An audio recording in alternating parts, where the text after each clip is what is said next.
Hi friends, 10th class English lesson the black aeroplane Telugu summary. అన్ని తలుపులు మూసుకుపోయినప్పుడు దేవుడు మన కోసం ఒక కిటికీ అయినా తెరిచే ఉంచుతాడు. మన వల్ల ఏమీ కాదు అనే క్లిష్ట పరిస్థితుల్లో ఏదో ఒక సూపర్ న్యాచురల్ పవర్, అతీంద్రియ శక్తి వచ్చి మనల్ని కాపాడుతుంది. కానీ కావాల్సిందల్లా ఒక హోప్, ఒక బలమైన హోప్. ఒక పైలట్ ఒక భయంకరమైన తుఫాన్ను ఎలా ఎదుర్కొన్నాడో ఈ పాఠంలో తెలుసుకుంటాం.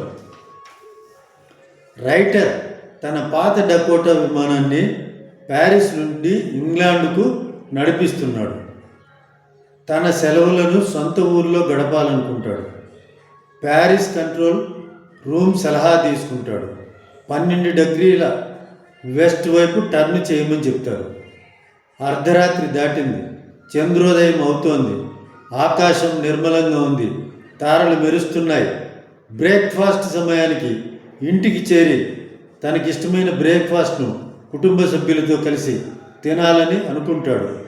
150 కిలోమీటర్లు ఆహ్లాదంగా కొనసాగింది. ఆకస్మికంగా ఎదురుగా తుఫాను మేఘాలు కనిపించాయి. నల్లటి మేఘాల పర్వతాలు చాలా భయాందోళనకరంగా కనిపించాయి.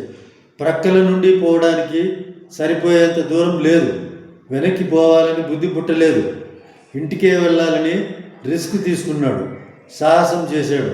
మబ్బులలోకి తిన్నగా విమానాన్ని నడిపాడు. ఎదురుగా ఏమీ కనిపించలేదు. కంపాస్, రేడియో పనిచేయడం ఆపేశాయి. ఏం చేయాలో పాలుపోని స్థితిలో ఉన్నాడు. అయితే అదే సమయంలో ఒక విమానం అతని ప్రక్క నుండే వెళుతూ ఫాలో కమ్మని ఆ విమానంలోని పైలట్ సంకేతం పంపించాడు.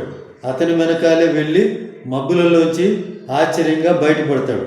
ఒక విమానాశ్రయం, రన్వే కనిపిస్తుంది. క్షేమంగా భూమి మీద దిగుతాడు.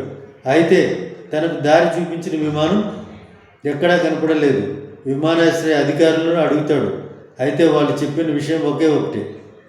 ఆ తుఫాను సమయంలో అతని విమానం తప్ప వేరే విమానం ఏది లేదని విమానాశ్రయం అధికారులు చెప్తారు.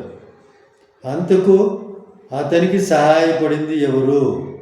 ఆ రహస్యం అతని జీవితం అంతా సాల్వ్ కానే లేదు.